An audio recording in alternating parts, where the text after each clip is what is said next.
ओम सर्वधर्मस्थापकस्त्वं सर्वधर्मस्वरूपकः आचार्याणां महाचार्यो रामकृष्णाय ते नमः।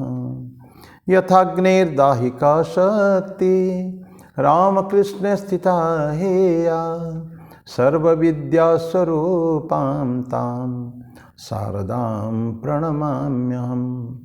परतत्वे सदा लीनो रामकृष्ण समाज्ञया यो धर्मस्थापनरतो वीरेशं तं नमाम्यहम्। वीरेशं तं नमाम्यहम्। भगवान श्री रामकृष्ण देव, भगवती माँ शारदा जी और स्वामी जी को प्रणाम अर्पित करता हूँ। मेरे गुरुदेव पूज्य स्वामी भूतेशानंद जी महाराज को हमारा प्रणाम है और आप सभी को प्रणाम। आज एक ऐसे मोरल वैल्यूज़ के ऊपर एक छोटी सी बातें करेंगे। वो है अभिवादन, प्रणाम करना, बड़ों को प्रणाम करना। हमको छुटपट से सिखाया गया है। ये गुड मॉर्निंग, गुड आफ्टरनून ऐसा न बोल के बड़ों को हमेशा प्रणाम किया जाता है। बड़े लोग हमको नमस्कार बोलेंगे या आशीर्वाद देंगे, नमस्कार तो नहीं बोलते हैं और इक्वल स्टार्ट। लेकिन जो हमारे दादा दादी, पिताजी, माताजी या बड़े बड़े जो बुज़ुर्ग होते हैं उनको हम क्या करते हैं, प्रणाम करते हैं। और प्रणाम के बारे में एक छोटा सा बहुत सुंदर श्लोक है प्रणाम करने का फायदा। अभिवादनशीलस्य नित्यं वृद्धोपसेविनः चत्वारि तस्य वर्धन्ते आयुर्विद्या यशो बलम।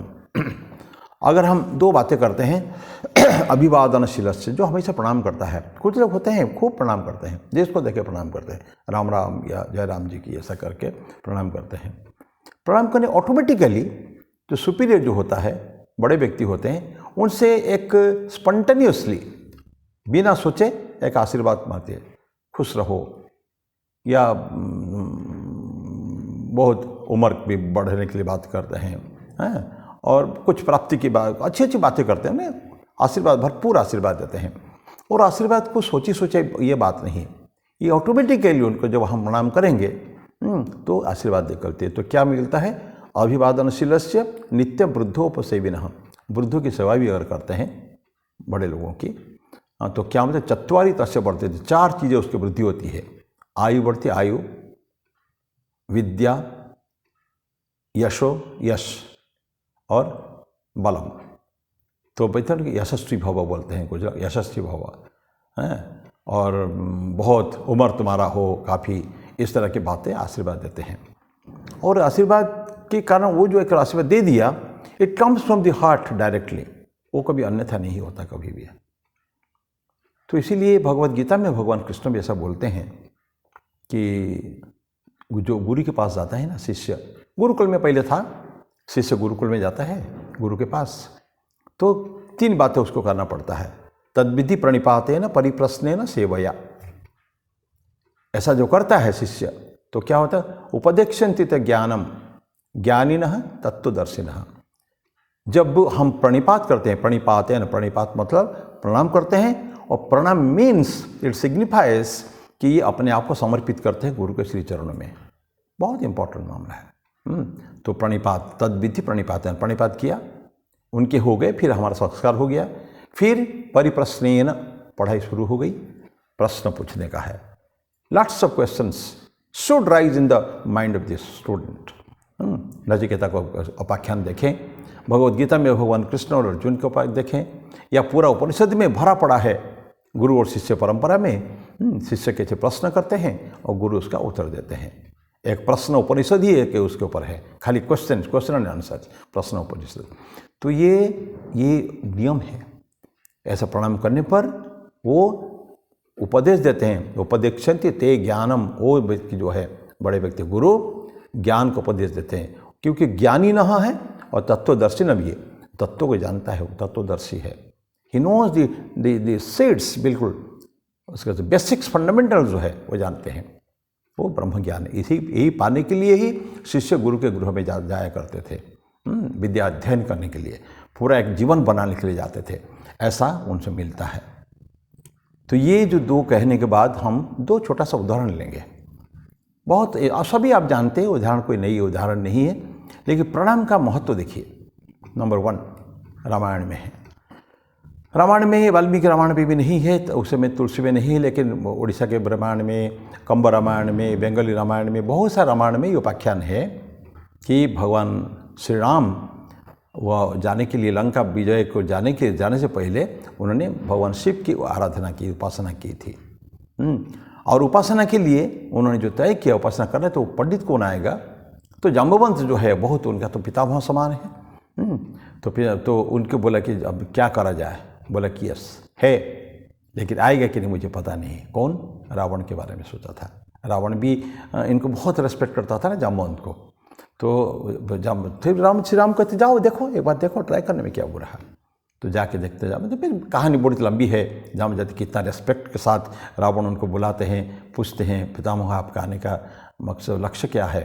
तो उन्हें बोले कि मैं आया तो हूँ एक हमारे जजमान के लिए, जो जजमान है हमारे, तो उनके लिए शिव पूजा, और ऐसा व्यक्ति हो जो शैव भी हो, शिव के आराधक वो भी है, पूजक भी हो, और भगवान विष्णु के भी हो।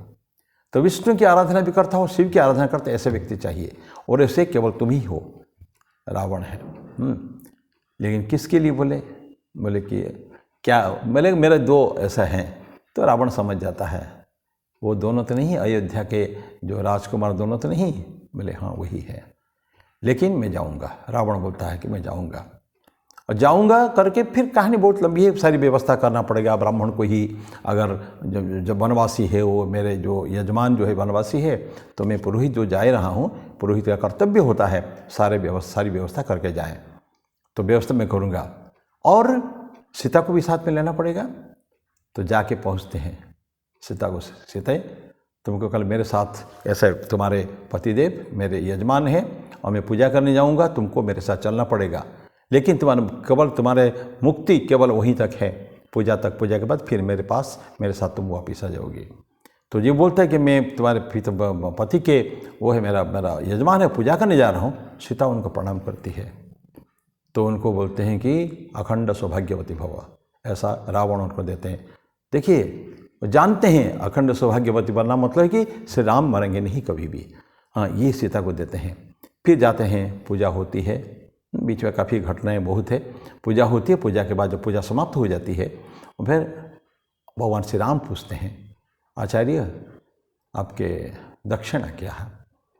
तो रावण हंसते हैं, बोलते हैं कि मैं सोना की लंकापुरी, स्वर्णमयी लंकापुरी के अधिपति को वनवासी क्या दे सकता है ना। फिर भी यज्ञ कभी पूरा नहीं हो सकता जब तक कि दक्षिणा नहीं दिया जाता है। तो आप दक्षिणा तो लेना पड़ेगा, बताइए। बोले ठीक है, मेरा दक्षिणा ये है। तो लेकिन पहले प्रणाम करते हैं, भगवान श्री राम जो प्रणाम करते हैं उनको रावण आशीर्वाद देते हैं, लंका विजयी भव। उधर माँ सीता को दे दिया उन्होंने अखंड सौभाग्यवती भव, और यहाँ बोलते लंका विजय भव। दुश्मन हो तो ऐसा ही हो, रावण दुश्मन, राम के दुश्मन है। तो ऐसा करके प्रणाम, ये प्रणाम का है।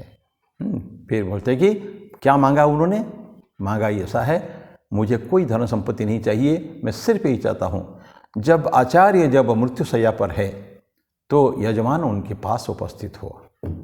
जानता था रावण मुझे मरना है, इन्हीं के हाथ मरना है, जय विजय का भाई हो, बड़ा भाई हो जय विजय में से। तो उनको पता है कि हम अगर ये मृत्यु तो सुनिश्चित है ईश्वर के हाथ में ही। तो बोलते कि ये आचार्य मतलब अपनी तरफ इंगित करके, आचार्य जब मृत्युशैया पर हो, मृत्यु समय में ये मेरा यजमान मेरे पास उपस्थित हो, यही मैं चाहता हूँ। तथास्तु हो जाता है। तो ये एक तो रामायण से उपाख्यान है।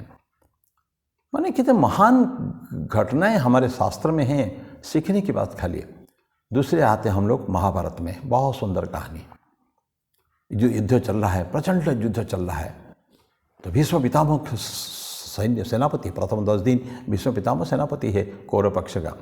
एक दिन दुर्योधन कुछ कटाक्ष करता है, तो उस दिन नाराज हो, गुस्से में आकर भीष्म पितामह बोल देते कि आज कल सुबह में सब पांडवों को विहीन कर दूंगा, वध कर दूंगा सारे पांडवों का, पांडवों के सब खत्म हो जाएंगे।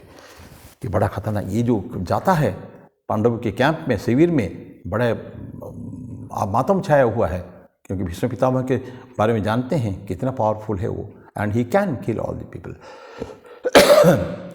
भगवान कृष्ण रात को लेट नाइट में द्रौपदी को, द्रौपदी तुम मेरे साथ चलो, चलो मेरे साथ, चलती हैं द्रौपदी उनके साथ। जाके भीष्म पितामह की जो शिविर है उस समय था, सब आना जाना चलता था, इतना मॉरलिटी थी उस समय, नैतिकता थी।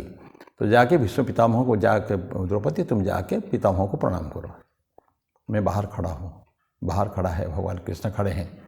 द्रौपदी जाते हैं, अवगुंठन है, और जाके उनको प्रणाम करते हैं। भीष्म जान देख लेते हैं तो बोलते हैं अखंड सौभाग्यवती भवा, उनको भी ऐसे बोल देते हैं सौभाग्यवती भवा। इधर अभी शाम को प्रॉमिस की है कि सब पांडवों को संभालूंगा, अब देख लेते हैं कि मैंने द्रौपदी को दे दिया। मन एक मेरा प्रॉमिस, एक मैंने जो मैंने ये कसम खाया था कि कल मारूंगा पांडवों को, दूसरे उसमें से जो आशीर्वाद दिया उसमें खंडित हो गया। समझ तो गए, लेकिन बोले कि द्रौपदी तुम क्या अकेली आई हो इतने रात में कि तुमको यहाँ भगवान कृष्ण लेके आए। तो वो बोलती है नहीं मैं पितामह, भगवान कृष्ण है यहाँ बाहर खड़े, तो बातें आते हैं, दोनों आते हैं। अब उनको बुलाते हैं तो भगवान कृष्ण आते हैं, कृष्ण इनको प्रणाम करते हैं, वो इनको प्रणाम करते हैं, कृष्ण प्रणाम करते हैं। पितामह है, ये बहुत उम्र है, और भीष्म पितामह कृष्ण के महान परम भक्त है, वो भी उनको प्रणाम करते हैं। तो ये प्रणाम का देखिए, जो सारे पांडवों को अगले दिन जो मारने वाला, उन्होंने द्रौपदी का अखंड सौभाग्यवती दे दिया। तो प्रणाम ऐसे ही है, ये ऑटोमेटिकली अपने दिल से जो निकलने वाली बातें हैं। तो हम सबको इसीलिए बोला जाता है कि सभी को, हमको तो कम से कम छोटपन से, जब से रामकृष्ण आश्रम आना जाना चालू किए हैं, इवन हमारे घर में भी संस्कार वैष्णव संप्रदाय के हम लोग है, भगवान राधा कृष्ण के उसको है, उनका सेक्ट के हैं हम लोग, उड़ीसा वाले जो है। हमारे घर में खुद के ही भगवान कृष्ण और राधा के प्राचीन मंदिर है। तो ये संस्कार घर से मिली है प्रणाम करने का। तो आप लोग भी, सभी के लिए ये है कि जो भी बुजुर्ग है सबको प्रणाम करा जाए। ये वेस्टर्न कल्चर छोड़ें, ये सब हमको करने की आवश्यकता है। तो मैं मेरी वाणी को यहीं विराम देता हूँ। बात तो बहुत है, लेकिन आज समाप्त करना है, अगले बार फिर मुलाकात होगी। ओम शांति शांति शांति। हरि ओम तत्सत। श्री राम कृष्ण अर्पणमस्तु।